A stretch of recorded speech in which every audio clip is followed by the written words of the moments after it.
Ẹ káàbọ̀ sí orí ìkànnì yìí, ẹ jẹ́ ká farabalẹ̀. Ṣé rí àwọn fídíò yìí a máa play fún yín níbi tí wọ́n ti tú pẹrẹpẹrẹ àṣírí. Ẹ ti mọ̀ wípé táwọn ò bá rí báyìí, àwa kì í sọ ìta bá sọ gan. A jẹ́ pa ti ṣèwádìí kúlẹ̀kúlẹ̀ pé ṣé òtítọ́ ni ọ̀rọ̀ yìí kó tó di pé a mú wá sórí ìkànnì yìí fún ẹ̀yin olólùfẹ́ wa láti máa jẹ ìgbádùn gbogbo bó ṣe ń lọ lágbo òṣèré pátápátá. Ẹ wò ó, ká má fi ọ̀pá pọ̀lọpọ̀lọ péjọ ẹ̀yẹ ká sojú abẹ́ kó. Wọ́n ní obìnrin ló wà nídìí ẹ̀, wọ́n ní ọwọ́ ayé ni. Àwọn kan tún sọ pé nígbà tí Ogogo fẹ́ jáde láyé ipò pọ̀ àdó, ṣé àdó agbára la máa pè é ni?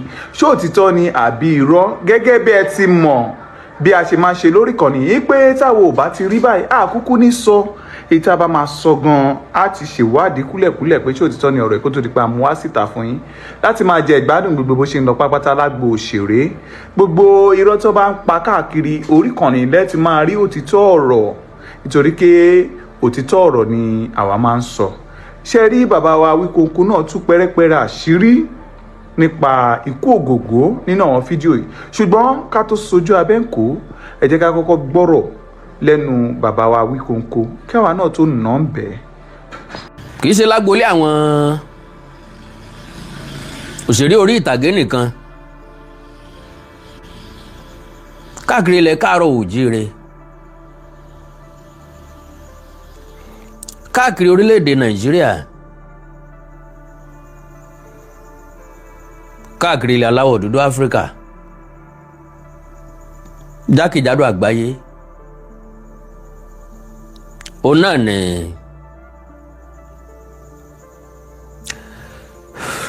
a ti ń dárò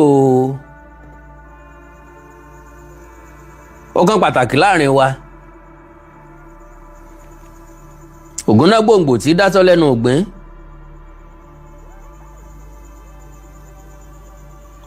Ká tó rìnrìn ó dìgbò, ká tó rẹ́fọ̀n ń mọ̀ bóyá bàbá dénú ọ̀dàn. Arẹwà ẹyẹ bí ọ̀kín ò tún sí mọ́.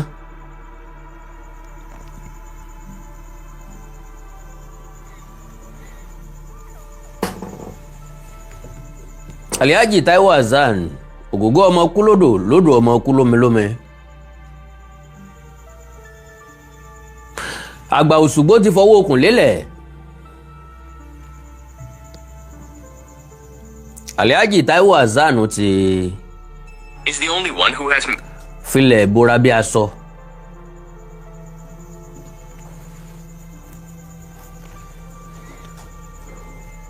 Ó dunni, ó káni lára,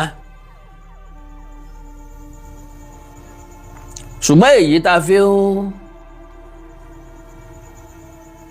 fira wa lọ́kàn balẹ̀ bí tá a máa ń padà rìsọ̀tì ẹ̀ sí, tá a padà rìsọ̀fù ẹ̀ sí, ni pé àwáyé ikú kan ò sí níbì kankan.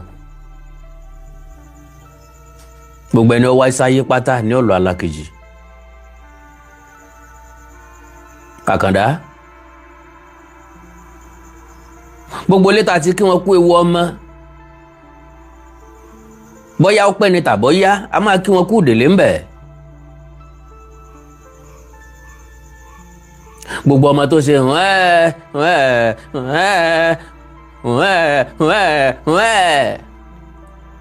tá a gbé káàbọ̀, ọmọ tó ń tó jòjòló àlejò ayé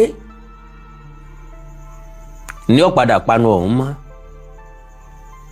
yó pajú ọ̀hún mọ́, kò ní lè wí nǹkan kan. Gbogbo ọwọ́ tó kó wáyé ní ọ̀rọ̀ tí ó gan, kò sẹ́ni ororú èyí sí Alhaji Taiwo Hassan Ogogo lọ́dún 10 ọdún sí ìsìn. My lovely brothers and sisters, iṣẹ́ ìwo ló ń ṣe lọ́wọ́ ọ̀hún? Ara rẹ̀ dápé lónìí, tèmi dápé lónìí. Ikú ò béèrè bóyá ara wa yá àbí ọ̀yá.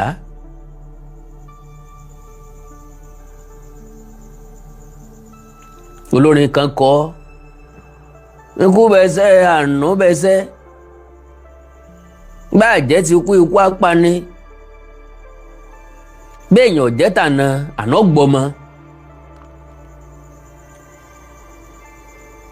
ó pé wa ká jẹ́sẹ̀ ikú ká má jẹ́ tàná.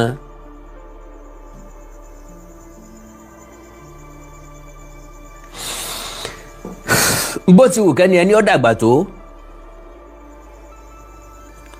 a kì í fẹ́ kí wọ́n lọ.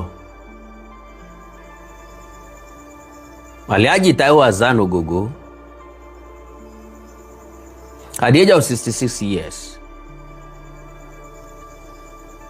ọmọdé ààrẹ ògo sì ń tàn lọ́wọ́ kò ìwọ́ mi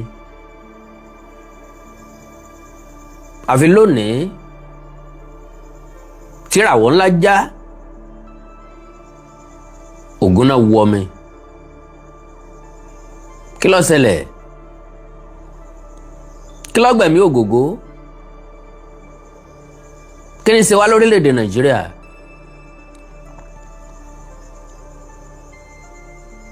kí ló dé tá a sọ gbogbo nǹkan di business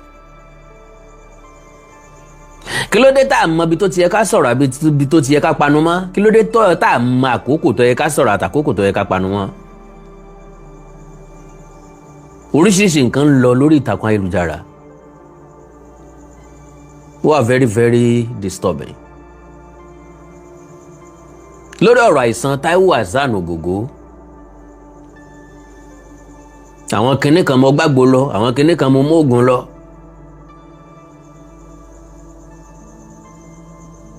ọlọ́run ọba mi àṣekàn mọ́kù ọba tá a tó dá lẹ́bi ọba tá a tó pèpè ó wá jẹ́jọ́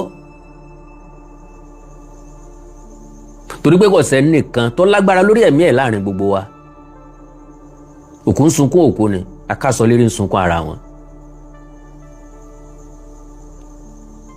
We have no power, no might láti prevent ikú láti protect ara wa. Lágbájá ìbá tí kú ká lówó wà ní owó ń bẹ ńlẹ̀ ikú yarí ó lòun ò gbowó ni alápàdúpẹ́ bí ọlọ́run ọba mi ò sí bó bá dárọ̀ lánàá ìsìn mo máa sọ pé àkàndọ́rọ̀ àwòkọ́ńkọ́ ọmọ jẹ́ èèyàn mọ́ kọ́ mọ̀ sí láyé mọ́ that man has gone ó dẹ̀ ṣètò lánàá o ní tí ó gba orí ìtàkùn ayélujára nìyẹn kò sí nǹkan tẹ́nìkan kó ṣe sí Olúgbénga Adébóyè Àbẹ̀fẹ́ kú nǹkan kò ṣẹlẹ̀ bàbá àrà lọ máa yí ọgbọ́dọ̀ kú máa yí ọgbọ́dọ̀ lọ bàbá àrà lọ nǹkan kan ò tẹ̀tẹ̀ ò torí ẹ̀ kó hù ìrètí lọ lúkúlúkú bàtà sí Yomi Ògúnmọ́lá Fúnmi Martins ẹ̀rẹ́gbẹ́ fún wọn tán o wálé làwa mi ò wá mọ́ túbọ̀ sún o lè súnmọ́ o Yẹmí Ajídé ò lè jíde mọ́ láàrin ká ò lè rìn ká mọ́ ó kàn wúra kata ń sunkún lásán ọ̀rọ̀ dòde fún ni lára mi ò kàn ra rí o lára mi ò kàn ra rí àfìgbà tí lára dẹ̀ ń kàn ra aláwìyé ẹgbà ò lè jíde mọ́ gòkè Babalọ́lá gan ò lékè gòkè kan ò wò sú ń gbà Fúnmi Martins kú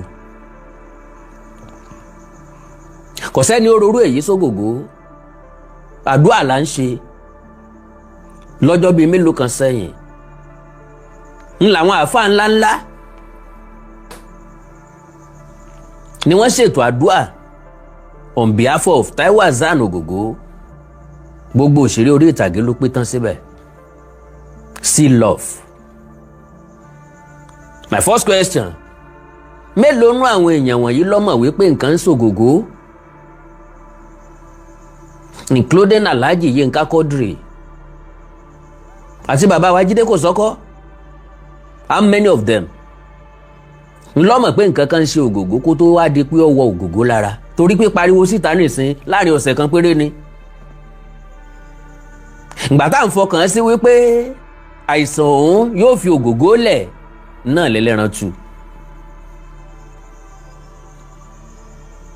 lásìkò tá à ń gbàdúrà àwọn ti gbé wọlé sí abẹ́ o ẹ máa gbàdúrà o kọ́lọ́run jẹ́ wà successful ìgbà náà la pàdánù Ògògó. Ó dágbére fáyé dédé aago 3 ọ̀sán òní. Àkàndá mọ já mi lójú bíi tóòtò. Ntọ́ sáré wá sórí ẹ̀mí mi náà ni pé ilé ayé ọ̀nà rèé o. Ká wálé ayé, ká ṣiṣẹ́ takuntakun, ká gbìyànjú àti nípa, ká má dàbí ejò tó kọjá lórí àpáta. Kíkú ó dé, ká wá pé ọmọ lọ kó lòun ọ̀gbà níṣẹ́. Àní mo fẹ́ wá mú ọ ní. Màlẹ́kà tí jí ní kùtùkùtù òwúrọ̀, ó yalé láàárọ̀ yóò jí Ògògó. Màlẹ́kà tí mú ní sùn ló ń sọ pé òun ṣíwọ́ ọṣẹ́. Ó lóun ṣíwọ́ ọṣẹ́, òun ní fún tàárọ̀ láláàfààní láti jí. Mo wá gbọ́ròyìn tó bà mí lọ́kàn jẹ́. Níbi tẹ́lẹ̀kùn ti ń sunkún. Láwọn èèyàn kan ti ń ṣe business. Ìran káàárọ̀ òjíire kí ni ń ṣe wá? Kí ni ń yọ alẹ́ nu?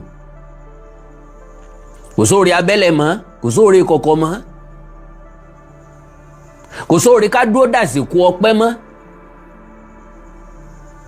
Orí pa afẹ́ gboríyìn lójú ẹsẹ̀ là ń bá káàkiri. Ó wà very very painful.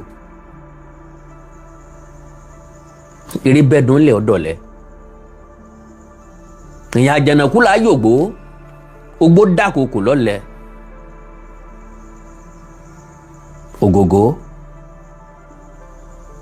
Ògògó tick many bosses. Very good and kind man.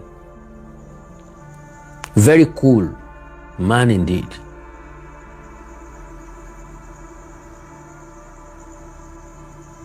Ẹni tó fẹ́ kílé ayé everybody tó bá wà ní surroundings ẹ̀ kó better. Àgbà òṣèré kan ṣoṣo tí mo rí tí máa ń pìtì ẹ̀ tí ń bọ̀ lẹ́yìn. Ó múlé ayé bẹ́ńtín. Kì í sọ̀rọ̀ púpọ̀. Gbogbo ọ̀rọ̀ tí ó bá sọ nínú eré orí ìtàgé ni. A very strong man. Abẹ̀sẹ́kù bí òjò. Arẹwà lọ́kùnrin.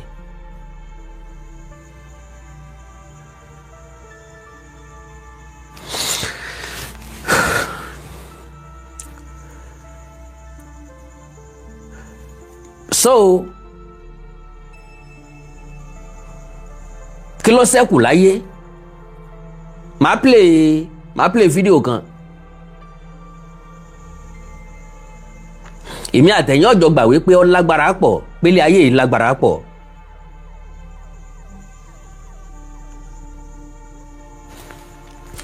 Ókè o, ọmọ Alhaji Taiwo Hassan padà síta. Àwọn fẹ́ni tí ó bá wọn tọ́jú bàbá wọn. Torí pé àwọn dókítà kan ò fẹ́ tọ́jú ẹ̀.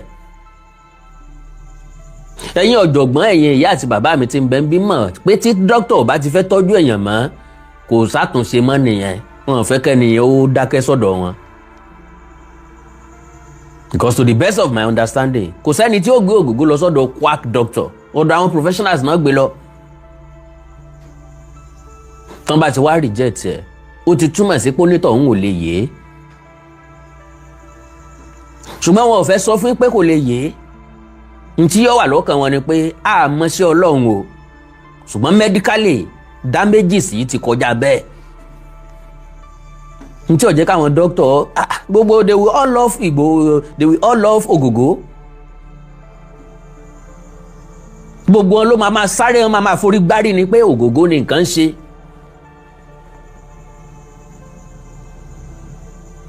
Àfi ò ní pé gba lọ́jà ká mọ̀mọ̀ tìyà ẹ, ojú ò ní pé gba lọ́jà ká mọ̀mọ̀ tìyà ẹ ni.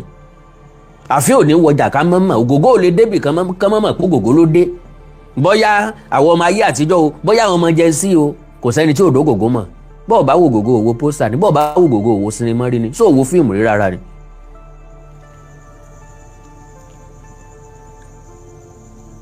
Yàtọ̀ sí pé Ògògó ń ṣeré orí ìtàgé, akéwì ńlá ni.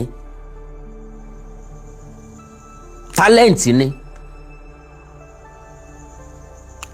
torí pé ọmọ Ògògó dẹ̀ wá sọ wípé àwọn ọ̀tọ̀rọ̀ owó o, ẹni tí ó mọ èèyàn kan tí ó mọ èèyàn kan tàbí ẹni tó mọ nǹkan kan tàbí tó mọ ẹni tó mọ nǹkan kan tí wọ́n sọ fún wọn tí wọ́n wà tọ́jú ẹ̀. more than 5,000 èèyàn ló jáde tán láwọn fẹ́ tọ́jú Ògògó. more than 5,000 live broadcast ni, is this live broadcast ni. more than 5,000 èèyàn ló jáde tí wọ́n láwọn fẹ́ tọ́jú Ògògó. Yinka Quadri, Alhaji Yinka Quadri àti Daddy wa Jídé kò sọ́kọ́, wọ́n jáde ìta, wọ́n dúpẹ́ lọ́wọ́ gbogbo àwọn èèyàn, àwọn ọ̀rọ̀ bí ìṣẹ́ fọ̀ tí yín, àwọn ọ̀kan yín lábùkù, àwọn mọ̀ pé fẹ́ Ògògó lẹ ní, ṣùgbọ́n unfortunately ilé ìwòsàn tó wà a ní láǹfààní láti gbé nǹkan kan lọ bẹ̀. Yorùbá ní ẹbọ kéékèèké nígbà láìkúlà. My lovely brothers and sisters, kọ́lọ̀ wọn má jẹ́ àṣàìsàn kí nǹkan má ṣe wá kọ́ má ṣẹ̀mí wá. Bí wọ́n bá po ìgbọ̀nsẹ̀ mọ́ nǹkan dúdú tán ni kò fi fa nǹkan lá, ò ní hesitate. Wọ́n bá ní kò fi fọ́kọ̀ mu, ò ní dúró kán wí lẹ́ẹ̀mejì.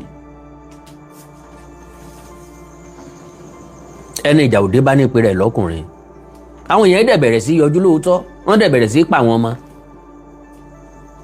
Bí wọ́n mú nǹkan kékeré wá wọ́n lè pè 500,000, bọ́n mélèé wá wọ́n lè pè 1.2 million, bọ́n mélèé wá wọ́n lè pè $3,000. Kí ló dé? So gbogbo yín arò pé fẹ́ help wa ni, àmọ́ pé fẹ́ ṣe business ni. Ẹnìkan gbé nǹkan ló tún sáré bọ́ sórí ìtàkùn ayélujára, wọn ò já wọn wọlé, àwọn dọ́gbọ́n mu wọlé ni. Can you just imagine that? Wọ́n very very disturbing. Àwọn ibì kan bẹ ọgbọ́n lọ yá bá ń bẹ àgọ̀lá ń bá ń bẹ. Àwọn nǹkan kan bẹ téèyàn gbọ́dọ̀ wí ta rárá. Àwọn nǹkan kan bẹ tí máa ń jẹrà mọ́ èèyàn nú téèyàn gbọ́dọ̀ jẹ́ kó kú pẹ̀lú òun. Wọ́n ní ẹ mọ̀ mú wọ hospital, wọ́n ní ẹ mọ̀ mú nǹkan wọ hospital. Àwọn fámìlì dẹ̀ wò pé iṣẹ́ mọ̀ ó ṣeé ṣe kó jẹ́ pé nǹkan tí ó ràn wá lọ́wọ́ lélẹ́yìí ọ̀dà náà ẹ̀ẹ́dọ́gbọ́n gbé bàbí aṣọ mú wọlé. A ti ṣe bẹ́ẹ̀ rí. Ìgbà mi ò rí Káyọ̀dé Adébóyè, àbúrò olóògbé Gbénga Adébóyè, ọ̀rẹ́ mi ni. Kọ́lọ̀ wọn bá ń dẹlẹ̀ fèèyàn rẹ̀. Olúkáyọ̀dé ó jáde láyé lọ́dún 2005.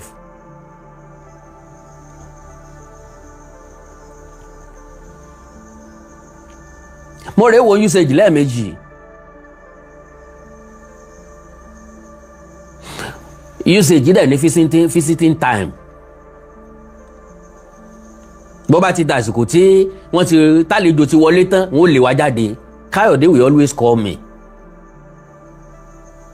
Màá bẹ̀rẹ̀ kúkúkú gbẹ̀yìn wíńdò wọ́ọ̀dù wọn lọ, màá wọlé síbẹ̀. Tàbá ti ráwọn dókítà àbí nọ́ọ̀sì tán fẹ́ wọlé ń tún ṣe kúkúkú ń tún gbẹ̀yìn wíńdò ló tún lọ gọ́ bẹ̀. Bọ́n dókítà bá dẹ̀ bá mi bẹ̀, ẹ wo mo fẹ́ sáré ránṣẹ́ ni. Because ọ̀pọ̀lọpọ̀ nǹkan táwọn dókítà kì í fi gbà wọ́n láàyè tán ì fi gbà yàn láàyè. Ó wà professional láti protect iṣẹ́ wọn dẹni. Mo rántí lọ́dún náà lọ́hùn. Káyọ̀dé ò jẹun fọ́pọ̀lọpọ̀ ọjọ́ kí n tó débẹ̀. Aunty Sayo was there. Ẹni tí wọ́n bí Káyọ̀dé lé. Káyọ̀dé lé bí ń pa òun.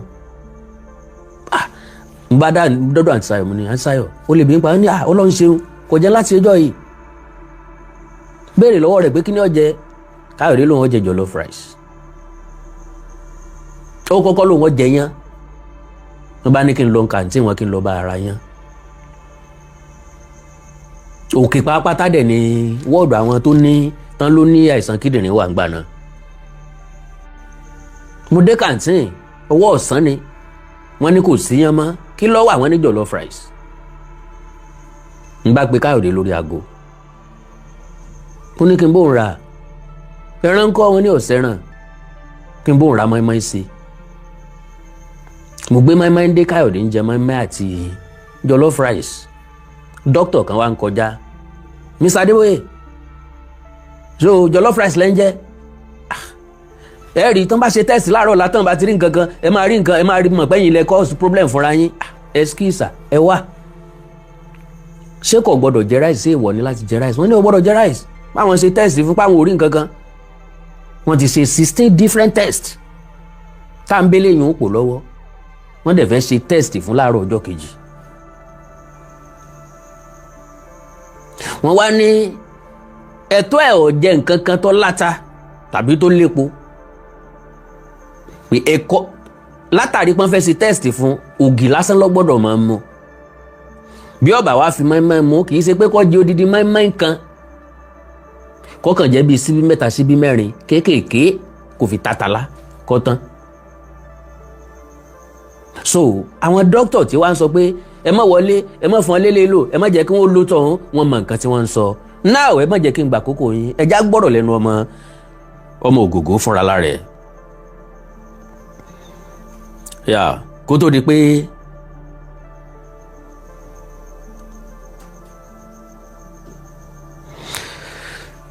ilé ayé le o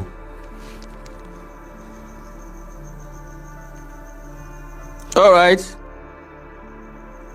ẹ jẹ́ sáré kọ́kọ́ ka news tó wó tí mo rí Táíwò Ogogo Hassan veteran Nigeria actor ó ti kú. Ogogo's daughter announced her father's ikú during an Instagram live session on Sunday. News earlier reported that the actor's daughter Kira and Halima disclosed the doctors diagnosed their father with cancer 3 weeks earlier. They appealed to Nigerians to help the family explore possible treatment options. Wọ́n sọ pé ẹ dáwó fún wa, a ní ìdí owó iye kan náà fẹ́ fi tọ́jú ẹ̀. Torí pé wọ́n ti wá sọ wípé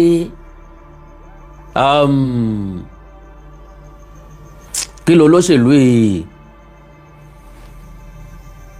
nípínlẹ̀ Ògùn yìí màá rántí pé wọ́n máa take care ẹ̀ torí pé ọmọ Ìlaro ni wọ́n ọmọ Ìlaro náà dẹ̀ l'Ògògó. So now pé wọ́n ní ìdí owó àwọn èèyàn ti wá wò ó pé owó ńlá kan bẹ lọ́wọ́ wọn káwọn kàn sáré sáàbù wọn jẹ káwọn sáré gán wọn jẹ káwọn sáré extort wọn with any little things they started calling bí ẹni Yayi God bless you torí pé Yayi ń fẹ́ tọ́jú ẹ̀ náà wá fẹ́ sọ family wọn dìjẹ́ àwọn ẹni àìjírí èèyàn táyì jí kò tí wọ́n rí gbogbo nǹkan gẹ́gẹ́ bí business tínú wọn máa ń dùn sí ṣubú ọmọ làkejì ẹ̀ ṣe já rescue ẹ̀ náà kó wá dìgbà tá rẹ̀ bá yá káyẹ̀sẹ̀ máa sọ̀rọ̀ jáde. So Kira announced her father's death during an Instagram live session on Sunday. His colleague Saidi Balogun also confirmed the death in an Instagram post. Kira, who was visibly distressed and crying during the live session, said she wanted to return home after learning of her father's death. She said, and I quote, "Help me call my sister, my family, my daddy, Chiku. I want to go home. I can't believe this. I want to go and see my daddy before he gets buried." Painful. Balogun described Ogogo's death as painful and prayed that Almighty Allah will guide the actor to paradise. Inna lillahi wa inna ilayhi raji'un. You can rest now, my brother. Táíwò Hassan Ogogo. May Almighty Allah guide you through Al-Jannah. This is truly painful. Fáwọn àgbàlagbà, fáwọn èèyàn, fáwọn ọ̀jọ̀gbọ́n tí wọ́n bá sọ wípé thank God. Thank God you can rest now. Wọ́n máa ń tó túmọ̀ sí. My lovely brothers and sisters, ẹ̀yin dádì àti mọ́mì mi, ọ̀pọ̀lọpọ̀ èèyàn máa ń ṣàìsàn tó jẹ́ pé ìnira tí wọ́n ń rí ẹ tọrọ kú fún wọn. Ẹ jẹ́ kí n sáré sọ story kan. According to Káyọ̀dé Adébóyè, a very good brother to me, tí n ò nírú ọ̀rẹ́ bẹ́ẹ̀ mọ́ láti jọ tí Káyọ̀dé ti kú and láti ìgbà náà ni mi ò dẹ̀ ti lọ́rẹ̀ẹ́ mọ́. So a fẹ́ ṣe remembrance Olúgbénga Adébóyè lọ́dún náà lọ́hùn-ún. Káyọ̀dé wá ní ó sì wù mí kí n gbé fúláwà lọ sórí bẹ́ẹ̀rì wọn o. Àmọ́ á ní best idea ni kó jẹ́ ká lọ. Ó wá ní kí n mọ́ sọ̀rọ̀ lọ bí ó níyàwó wọn lè mọ́ jẹ́ kóun ó ṣe é àmọ́ kàn kó ń bẹ̀. Ìgbà tá a wá ń play orin Yínká Ayéfẹ́lẹ́ ó wá ní pé Yínká Ayéfẹ́lẹ́ nì. Pé nígbà tí ìnira pọ̀ fún dókítà Yínká Ayéfẹ́lẹ́ tọ́lọ́hùn ní jẹ́ kí ìnira ó dé bá mọ́ láéláé. Ó sọ fún Gbénga Adébóyè pé bọ́dá ẹ bá ń sọ fáwọn dókítà ìkan fò lábẹ́rẹ́ ikú ìnira ìpọ̀. Dr. Yínká Ayéfẹ́lẹ́ can testify to that. Bẹ́ẹ̀ èèyàn bá rí ìnira everybody mọ̀ tó ṣe Yínká Ayéfẹ́lẹ́ ń gbà náà. Kọ́lọ́ májì ó tún rí èbù ẹ̀yìn mọ́ láéláé. N ta sọ débẹ̀ ni pé ká ní wọ́n ti wá jẹ́ kí wọ́n fún lábẹ́rẹ́ nígbà náà bó ṣe wá jẹ́ èèyàn lónìí ìbò ní ìbáṣerí mo ní lásìkò òṣòro nu. Ó wá jẹ́ kó yé mi pé ńgbà tára Gbénga Adébóyè ọ̀yá wọ́n ní wọ́n fún un ní májèlé jẹ ni wọ́n ní wọ́n fún un ní májèlé jẹ ni àwọn àbúrò ẹ̀ lórí and that is what he told me. Kì í sọ̀rọ̀ pé distance tàbí ẹnìkẹta wọ́n change fún Olúgbénga Adébóyè wọ́n dẹ̀ ní kò tí ì gbọ́dọ̀ jẹun until after 30 days. Ó ní tó bá wà lẹ́bẹ̀ẹ́ gbọ̀dá Gbénga ó ní tó bá ń rí ìrora tí ń jẹ kò gbọ́dọ̀ jẹun kò gbọ́dọ̀ mumi tí bá ń pariwo pé ẹ fún mi lómi ẹ fún mi lómi ó láàánú rẹ̀ ọmọ sí ọ ó ní wọ́n tó bá sì fún lómi àjẹpọ̀ fẹ́ pa nìyẹn. Mo wá ní kí ni bọ̀dá Gbénga ń jẹ kí ni mu fún 30 days ó lóyin ni òun ló máa wá oyin ògidì lọ sí sẹ́yìn kì í dẹ̀ ṣe pé àwọn ọ̀rọ̀ fún un lẹ́nu tí ó mú bí omi o àwọn ọ̀tọ̀ lọ lórí ahọ́n kórè nǹkan pọ́n lásán ni. Mò ń try láti jẹ́ kẹ́ mọ̀ ìdẹ̀ra táwọn èèyàn ń go through tí nǹkan bá ń ṣe wọ́n. Má fi kú yọ̀ọ̀yàn má fàìsàn yọ̀ọ̀yàn ẹni tí ó kú kò sẹ́ni tó tí ì màrùn tí ó pa á. Ńgbẹ́ balẹ̀ ilé gbòógì lónìí tẹ wá ń gbowó gọbọ ilé lórí $3,000 $2,000 $1,000 for what? Mélòó rú ẹ̀ wá ní kára o. Ọlọ́run wá sọ pé òun ò fẹ́ gbogbo wàhálà yín. Ọlọ́run sọ pé òun ò fẹ́ olóhùn ò fẹ́ fake life yín fake product yín. Wọn ò fẹ́ gbèsè ayé ìkàtẹ́ ẹni. Tẹ́ fẹ́ sọ ẹni ẹlẹ́ni dìjẹ́ tẹ́ fẹ́ sọ family di ìjẹ́. Ọlọ́run ló ní ó sì pé nǹkan ìsọdọ̀. Gbójú ní nǹkan ọmọdé tó kún pín ní sín bọ́dàgbà yóò padà kú náà ni. Ojú ló kán ló ní nǹkan olóbì tí ń ka ìgbà wo la lu fóńtà ò ní jábọ́. Anybody bó ti wù ká dàgbà tó náà á padà kú náà ni. Àwọn èèyàn dá pápákọ̀ ẹ jẹ́ ká gbọ́rọ̀ lẹ́nu ọmọ Alhaji Taiwo Hassan Ogogo. Fini follow the video tẹ̀sán yẹn that was the video my big daddy saw and on the group chats where we always have our discussion about daddy's health I saw my cousin wrote something like and my big daddy was asking them that ṣé Táyé tí ń lọ ni.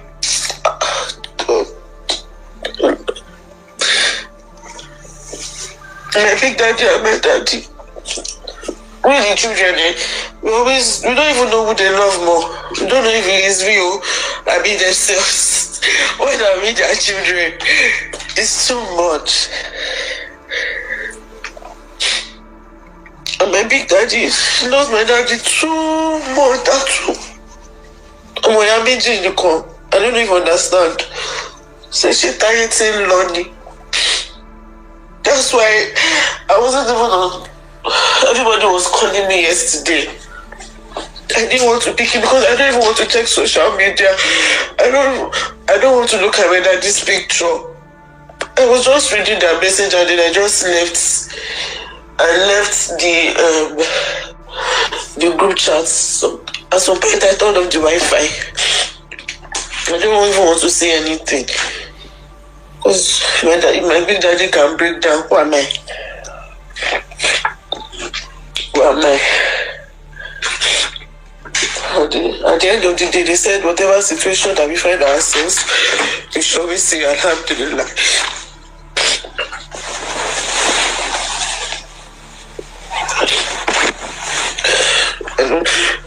not deserve this kind of thing.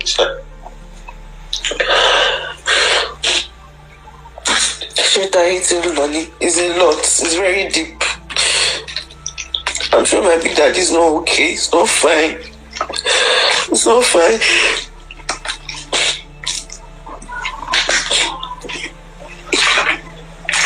I don't know.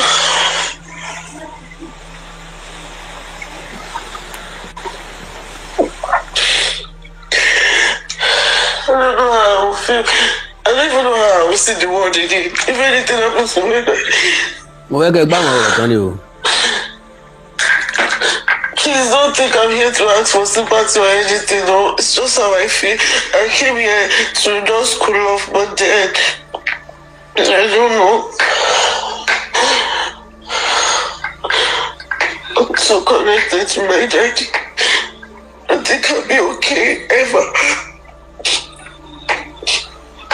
Àwọn ò tí mọ̀ kí bàbá ọmọ akú lónìí o. Baba rere ni baba mi. Ọlọ́run just wants the best for everybody. Just wants everybody to be okay.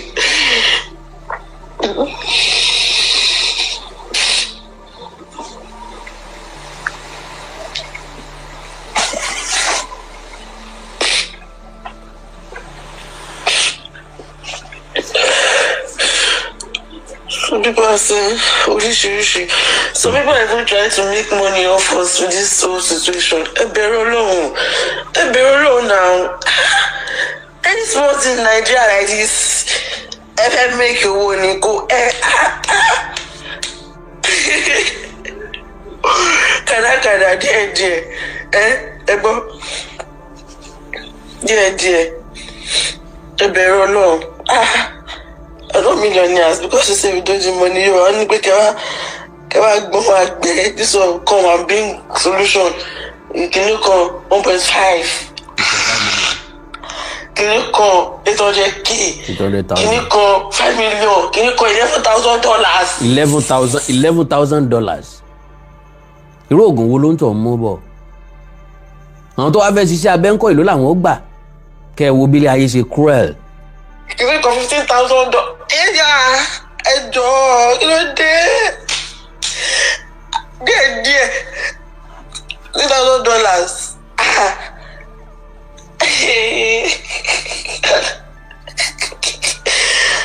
Wá ṣe o.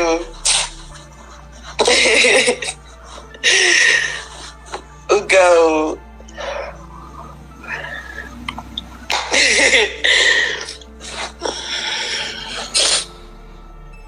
Wow, fídíò yẹn pọ̀ but can you imagine $11,000 point tí mo fẹ́ mú jáde ń bẹ̀ nù àwọn èèyàn ń béèrè 1.5 million naira kí ni wọ́n mú wá kí wọ́n fi ṣe ta ló bá wọn ṣe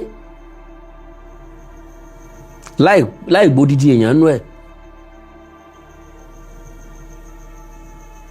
$11,000, $5,000, 1.5 million naira. Nlé tó kéré jù tó sọ ní 800,000 naira. Wọ́n sáré rí gẹ́gẹ́ bí avenue láti jẹun. Oríṣiríṣi àwọn èèyàn ló pè mí lọ send voice note. Àwọn ò béèrè owó káwọn kọ́kọ́ tọ́jú ẹ̀ náà. I was like, me is a family here. And I have no connection to him. I told them blatantly, I have no connection whatsoever to him. Every time I was our family. Kẹ́ lọ dánra wò ń bẹ̀. Òye tó yé mi ni wípé pásítọ̀ ó kú, àfáà ó kú. Àwọn àfáà tí wọ́n ṣètò àdúrà kalẹ̀, kò sẹ́ni tí ó jù sáyé nù wọn. Àjò ara wa là ń ṣe. Ọlọ́run ọba mi wá lóhùn ọ̀gbà àjò.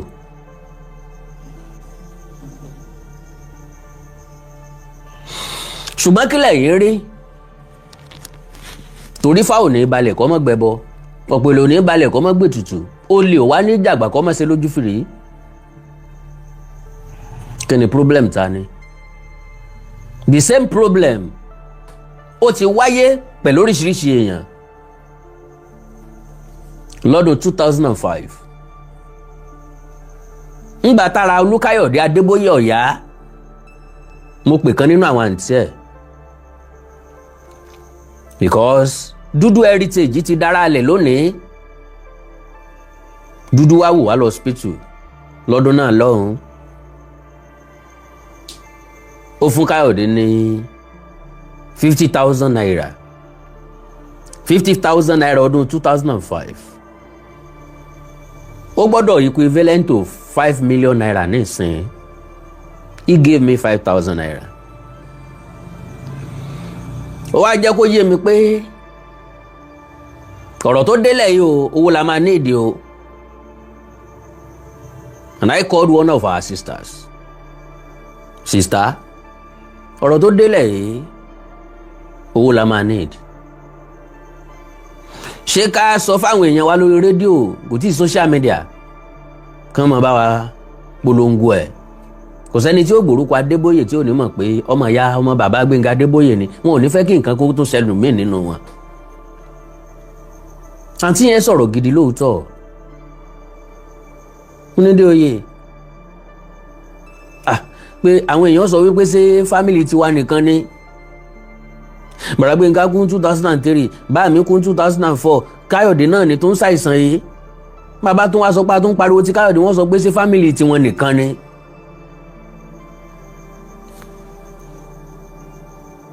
Wọn ò gbọ́dọ̀ gbégbèsè kankan lẹ́yìn mọ̀lẹ́bí ẹ̀. Because gbólóhùn kan náà ni wọ́n sọ, àránṣẹ́ o, ń lọ́mọ tó owó tí ń gbà tó fẹ́ fi ṣe o. Ṣégbà tó yẹ kí àwọn ọmọ ìyọ́ pariwo síta ni wọ́n pariwo síta. Kí ni Alhaji Taiwo Hassan ń wò àtẹ̀bí tí kìíní ọ̀hún fi kọjá stage 1, tó kọjá stage 2, tó kọjá stage 3, tó wá dé stage 4 tá ìṣẹ̀ wá jáde síta. Kí ni tí ó ṣẹlẹ̀? Ń tó ṣẹlẹ̀ rí gẹ́gẹ́ bí ojú ìwòye tèmi. Alhaji Taiwo Hassan Ogogo is never a controversial person. Ó lè má jẹ́ trillionaire o, ó lè má jẹ́ billionaire o, kì í ṣe ẹni tí ebi ń pa, kì í dẹ̀ ṣe ẹni tó lè tọrọ. Ìṣòro tó wà ń bẹ nìyẹn, don't mention my name. Kẹ́ni kankan máa tọrọ owó fún mi, I'll be okay, I'll be fine. Ó ti ń kó bójú, ó ti ń kó bámú tipẹ́tipẹ́. Àìsàn jẹjẹrẹ many things ló lè ti tà lábẹ́lẹ̀ báhùn látàrí pé má jẹ́ káwọn èèyàn gbọ́, má jẹ́ ń sọ fún èèyàn, mi gbọ́dọ̀ sọ fún èèyàn. Ọ̀pọ̀lọpọ̀ òṣèré orí ìtàgé ló ti pàdánù ẹ̀mí wọn látàrí bíbò mọ́lé. Ńgbà tí wọ́n bá pariwo wọn síta, èkúrò ti tẹ̀yìn ní fàǹfà, aṣọ ò ní bọ́mọ yẹn mọ́.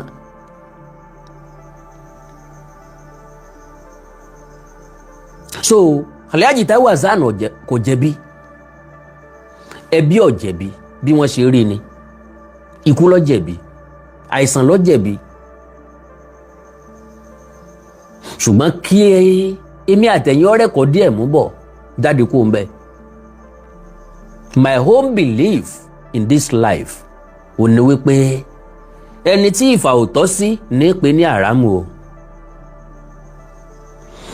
Wọ́n sọ pé wọ́n tọrọ owó fún mi ni, wọ́n sọ pé mo tọrọ owó ni, ẹ tọrọ ẹ̀, ẹ jẹ́ kí wọ́n tọrọ ẹ̀. Ńgbà tí mo bá lè live tẹ́mi yẹn ò bá tí ì bọ́, kí n jẹ́ kí wọ́n kọ́kọ́ ṣáájú mi ná. Ibi tí ọ̀kánjú ẹni bá so sí láti kà o. Torí oore la ṣe ṣìrègùn. Àwa kan ń bẹ tá a máa ń di kéèyàn ó ṣìrègùn lé wa lórí. Inú oore ni règùn wà. Bó oore bá fẹ́ wọgbó ńlá fìrègùn fà á padà.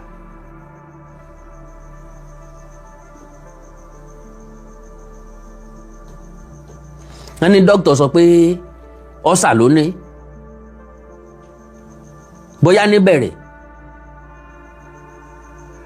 Bóyá níbẹ̀rẹ̀ nìyẹn.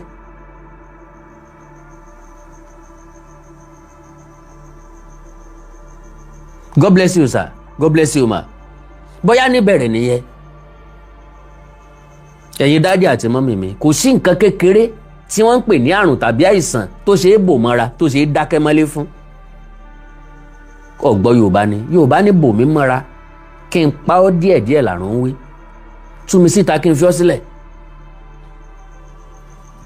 ńgbà tán wá padà tú síta everybody wá bẹ̀rẹ̀ sí ní forí gbárí káàkiri everybody ni wọ́n ń sáré Ògògó ò gbọ́dọ̀ kú lẹ́yìn àwọn ọmọ Ògògó Alhaji Yinka Quadri ni ó mọ̀ pé nǹkan ṣẹlẹ̀ kì í ṣàwa tá wà lórí social media orí ń fọ́ mi mo ṣe wà yìí ṣùgbọ́n tí ẹ díẹ̀ ní tàlàbánú apẹ́ ẹ̀dùn àwọn ọmọ Ògògó ni ò ní rógògó mọ́ àwọn ọ̀rẹ́ Ògògó ni wọ́n máa miss àlàfo ẹ̀ Ògògó ò ṣe é replace you can't replace such person no kò possible wọ́n replace irú wọn kò ṣe é replace ayé ẹ̀ máa ṣòfò láìsí mi ọ̀rẹ́ mi ọjẹ́ láìsí mi ọ̀rẹ́ mi òmu ọ̀ ń bẹ láyé ni wèrè ní wí bẹ́ẹ̀ irọ́ o àwọn ọ̀rẹ́ kan ń bẹ tó yẹ pé bí wọn bá sí láyé èèyàn ní débi tí ń lọ àwọn ọ̀rẹ́ kan ń bẹ tó yẹ pé bí wọn bá sí inú ayé èèyàn máa mẹ́hẹ go and sit down láìsí ọ̀rẹ́ rẹ o lè má jẹun kì í ṣe tó bù sẹ́nu ni wọ́n ń pè lóúnjẹ oúnjẹ àjẹdálẹ́ ńkọ́ ọ̀nà tí ó fi hàn yàn ńkọ́ nǹkan rí tí ó rí tí ó pè yàn sí ńkọ́ àti Taiwo Hassan àtàlájà Yinka Quadri wọ́n mọ̀ bọ́n ṣe ń vouch fúnra wọn wọ́n mọ̀ bọ́n ṣe ń defend ara wọn wọ́n mọ̀ bọ́n ṣe ń protect ara wọn wọ́n mọ̀ bọ́n ṣe ń source fúnra wọn mi ò bá wọn gbé ṣùgbọ́n mo gbọ́ láwọn ibì kan kò síbi tẹ́ ẹ ti pé Alhaji Yinka Quadri ságbo eré tí ò ní béèrè pé sẹ́ẹ̀ ní róòlù fógògó ni mo sọ bí like play pé ńgbà tá a lọ ṣe stage play lájà sẹ́ni Kútọ́nù Alhaji Taiwo Hassan Ògògó Alhaji Yinka Quadri àti Mama Rainbow ní star tá a jọ lọ wọ́n máa ń béèrè fúnra wọn ni bẹ́ẹ̀ bá fẹ́ ṣeré àwọn méjèèjì ó béèrè lọ́wọ́ yín pé sẹ́ẹ̀ ní ìdí ìyá ni Mama Rainbow ni first person tí wọ́n máa kọ́kọ́ rí fáyín sí bẹ́ẹ̀ bá sì pé Mama Rainbow ṣeré Mama Rainbow ó béèrè lọ́wọ́ yín Ògògó ńkọ́ Yinka ńkọ́ sẹ́ẹ̀ ní róòlù fún wọn ni that is life àwọn àtẹ̀yìn wọ́n máa bára wọn jà wọ́n gera wọn jẹ but lo and behold láì wí fẹ́ nìkankan without any intervention wọ́n yanjú ẹ̀ láàrin ara wọn Yinka Quadri àti Ògògó gbọ́dọ̀ jà wọ́n bá nífẹ̀ẹ́ ara wọn tòótọ́ ṣùgbọ́n wọn ò fààyè fálàgàtà láti bá wọn dá síjà wọ́n nífẹ̀ẹ́ ara wọn bí nǹkan mìíràn ni Alhaji Yinka Quadri ló máa mọ̀ pé nǹkan ṣẹlẹ̀ àwa kọ́ àwọ̀ kẹ́dùn àfẹ́ tó bá kàn fẹ́ pretend àbí ó bá kàn fẹ́ kàrámọ̀ àbí ó bá kàn fẹ́ package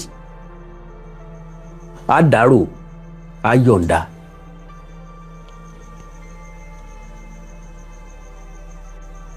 ẹ̀gbọ́n mi kú ní last year tó jẹ́ ẹ̀gbọ́n mi gangan mo rí ìyàwó wọn ní ká bá wọn dúpẹ́ pọ̀ lọ sinmi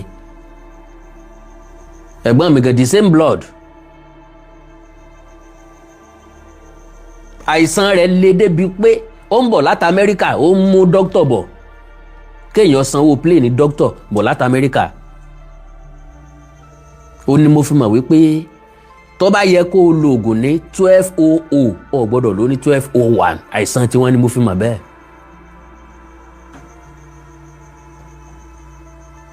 ìyàwó wọn ò sunkún mọ́ ó ti sun ojú ẹ̀ ti fẹ́ fọ́ dànù ó ní kábò ń dúpẹ́ pé Láolú lọ sinmi ọmọ bàbá mi ni o.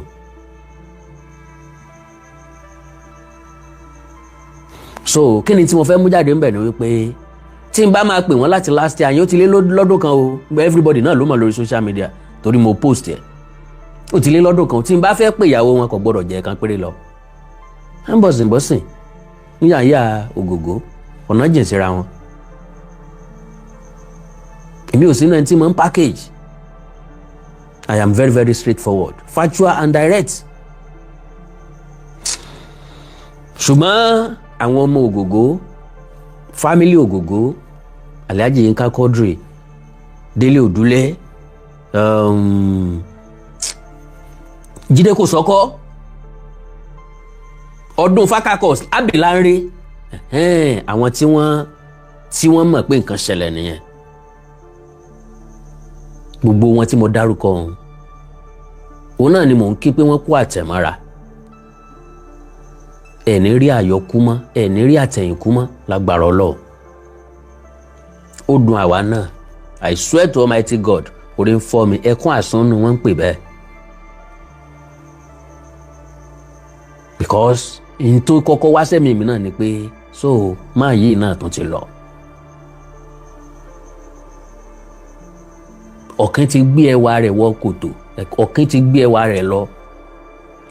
Olùjọ́sìn bíi Alhaji Taiwo Hassan ò sí. Èmi ò need láti bá àyàn gbé. When I move to you for few minutes, few hours, màá rí ìdí ẹ látòkè délẹ̀. I will know the kind of person you are. And ọ̀rọ̀ táwọn èèyàn bá tó súnmọ́ ẹ bá ń sọ lọ́tún lósì, èmi máa observe ni. Bógògó ṣe máa ń sọ̀rọ̀ nù fíìmù yẹn gently nature ẹ̀ nù. So kọ́lọ̀ ń bá wa dẹlẹ̀ fèèyàn rè kọ́lọ̀ mí ìpẹ́ burúkú kù lójú ẹ̀. Ọ̀pọ̀lọpọ̀ èèyàn ti kú ńlẹ̀ yìí tó fẹ́ẹ́ dàbí ẹni pé ká bá kú. Bá mi kú mi ò sunkún. Olúgbénga Adébóyè Àbẹ̀fẹ́ kú ọjọ́ 3 mo lò. Gbogbo òrìn àjò pé wọn ó sìnkú ẹ̀ wọn ó gbókú ẹ̀ àjọ rìn ni. Àwa àti èbó lájọ sí candle night ní Radio Lagos. Èbó fẹ́ forí kó candle, èbó òyìnbó ọjọ́ máa fi orí jóná pẹ̀lú candle. Àjọ débi wọn tẹ̀ Gbénga Adébóyè sí ni àjọ sìnkú ẹ̀ ni. Ògògó kì í ṣe ẹranko kékeré nínú igbó, kì í ṣẹja bíntín lálẹ́ odò, ẹja ńlá lọ lómi. Àjànàkú lọ níjù, irin ṣubú kò lè dìde. Gbọ́ Ọlọ́run nínú àánú ẹ̀. Bá wa dáwọ́ ibi dúró. Àbẹ́ ẹ̀rọ Ọlọ́run alápàdúpẹ́. Ká ní Ògògó mu ọtí, lọ́tí ẹ̀ ló ti pọ̀ jù. Ká ní mu sìgá, wọ́n ní kò lè mọ̀ ní kánsà. Sìgá ní ó ti pọ̀ jù fi kánrankán ní. But can you now see God? Ṣé ẹ̀rọ Ọlọ́run bí? Kò mú gbórí, kò mú sìgárì, kì í mutí. Ògògó ò sì fẹ́ràn obìnrin. Bó bá jẹ́ mi ni mo rẹwà bí Ògògó, ń dò pẹ́tẹ́. Reality ni. So, like I said, gbogbo ẹ̀yin ọmọ Ògògó, Ọlọ́run nìkan fúnra lára ẹ̀ ló lè tún yín nínú. And I love something about your life. You are all olùjọ́sìn. Ògògó wálé ayé ráyé wá o. Ó wá rọ́mọ bí ó sì tún rọ́mọ tọ́. Arápẹ̀rẹ̀ láàrin àwọn ọmọ rẹ̀. Yá orí wọn tọ́. Ogun ńlá tí òbí lè fílẹ̀ náà nù. Kọ́wọ́ ẹ̀yìn wò kó rí pé àwọn ọmọ tó ń fílẹ̀ ìlànà tó ń tọ̀ ni wọ́n tọ́. Kò pọn dandan kan sí orí ìtàgé. They are all doing well ńlànà tiwọn. But they are all cool as their father. Wọ́n wà very very intelligent. Ayọ̀ every opinion. So my lovely sisters, àánú Olódùmarè ò ní fi sílẹ̀, Ọlọ́run ó dúró tì yín. Ọ̀dọ̀ Ọlọ́run láti wá, olùjọ́sìn ni yín, ọ̀dọ̀ rẹ̀ la padà sí. Ọgbọ́n ò kán, ìmọ̀ ò kán, ìjọ tí mo máa jáde láyé náà mo máa jáde láyé. Bóyá àwọn dàgbà, bóyá àwọn ní dàgbà, I don't know. I don't know. Kò sẹ́ni tí ò wù kó wọ́n pẹ́ láyé. Ọmọ tán bí tó kú ńjọ́ kejì ńkọ́.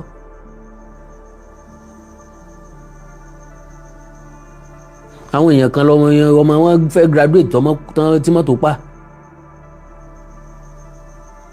Ògògó òjóná kú, mọ́tò ọ̀pá kò ní jàǹbá ọkọ̀. Bàálù ọ̀já mọ́. Kádàrá ló kò, àákò Ọlọ́run ló tó. Kó tètè sọ o, kò tètè sọ o, bọ́lọ́ ń bá pé àákò yìí ni bó ṣe rí nìyẹn. So gbogbo ẹgbẹ́ òṣèré orí ìtàgé pátápátá, tampa ni, ANTP ni, igbá ni, àwo ni. Náà yẹn wá sọ pé àkíní sàwọn òṣèré orí ìtàgé iná bọ́ọ̀ lè yàn ṣe ń kú bàmá ní ẹ̀ shut up. Gbajúmọ̀ ni wọ́n lọ jẹ́ kọ́ ọmọ. Èèyàn ti kú lónìí dáadáa. Èèyàn kú the same time tó Ògògó dágbére fáyé. àwọn èèyàn ti kú láàárọ̀ kó Ògògó tó dágbére fáyé. Ògògó la mọ̀ ní torí pò nìràwọ̀ ńbẹ̀. ẹ̀yin olólùfẹ́ wa ẹ wò a ò ní rí jù báyìí lọ bó bá tún ṣe ń lọ báyìí a máa bò yín gbọ́ ó dàbọ̀.